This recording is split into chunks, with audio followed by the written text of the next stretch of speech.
Hi, this is T with teaquilts, and I'm here with the Scrapbuster quilt.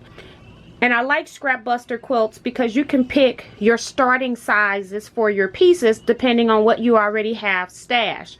When I have leftover fabrics, I go ahead and cut them into usable size scraps from 1.5 inch up to 6 inch squares. So I wanted to work with this rail fence block, and I wanted to piece one side. So what I did was I went and determined that I had a lot of 2.5 inch squares. And so I decided that would be a good place to start. And trust me, this is just some of my 2 inch squares. I have a lot more available. But the nice thing is, if you don't have a lot of 2 inch squares, then you can use 2.5 inch squares, or you can also use 5 inch squares. And then when you get to your side unit here, you just measure the distance of the two pieces put together, and you cut a strip the same width as your square that you start with and the length of the two squares put together. Now I chose this fabric for my background strip, and so what I did, because I'm using 2 inch squares, I'm cutting my background piece 3.5 inches wide. And then from that piece, I am sub-cutting units that are 2 inches wide. So after I've cut, we now come to piecing. And I just randomly sew 2 inch pieces together. And because I had a lot of variety in my piecing, before I start sewing them together, I wanted to make sure that they contrasted with my background. So what I did was I took my pieces and put them onto my background fabric to make sure that they would pop. And the only thing on this fabric that doesn't pop is this fabric here. So what I did was I just take those out and place them aside. And then when I'm finished making the quilt top, I'll just put them back into the container. And one other thing I want to talk about is I like using novelty prints in my scrap quilts, because having parts of a butterfly or a snowman or something like that in the quilt is it just gives me a smile when I look in my quilt.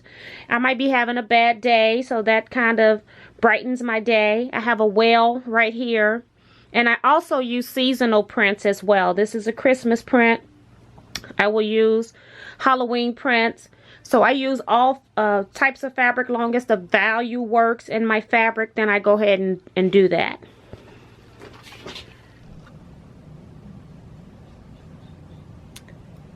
So now I want to talk about how I press the seams. A lot of times on scrap quilts, I'll press my seams open, especially when I have a lot of half square triangles. But this time I was trying to come up with a quick method so that I wouldn't have to press the seams open since I'm making so many blocks. So what I did was, I have these pieces are in the same position in both blocks, but in the blocks I'm going to turn them to the back side.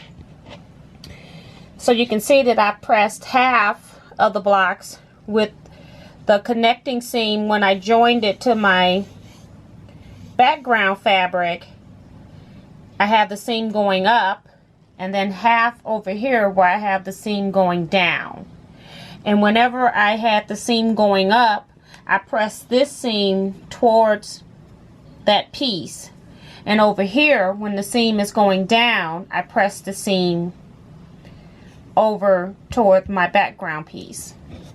So then when I sew these into the quilt top, this block will be my odd number rows, and this blocks will be my even number row. So when I'm doing my odd number row, which is this unit here where the seams are pressed up, just want you to see that, I just put 2 blocks together just so I could show you. So then when I press my odd number rows, I'm going to press these seams all going towards the right.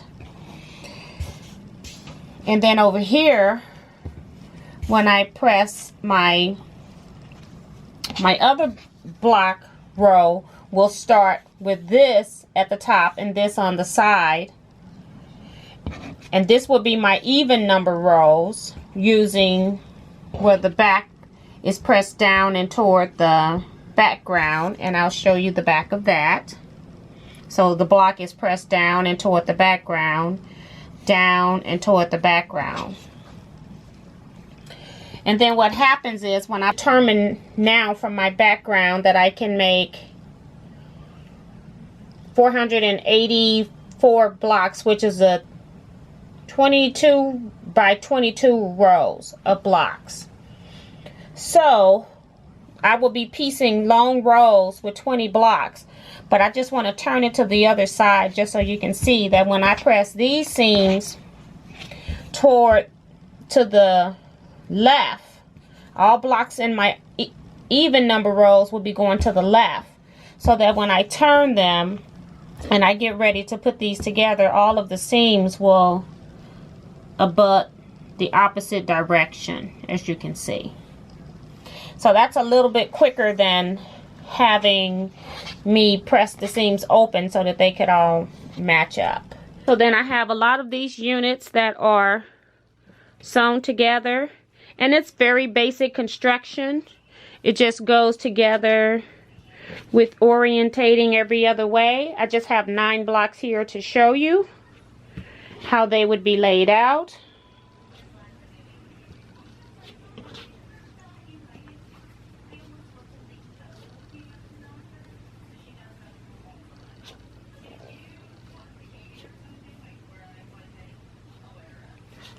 So that's how my rail fence is going to be formed.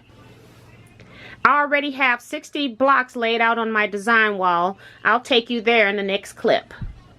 So I'm at my design wall, and again, as I stated, this is 6 rows across by 10 down. I hope this is a great Scrapbuster project for you, and if you make one, please come back and leave a link in the comment section. I'd love to see it. Thanks for watching. Bye-bye.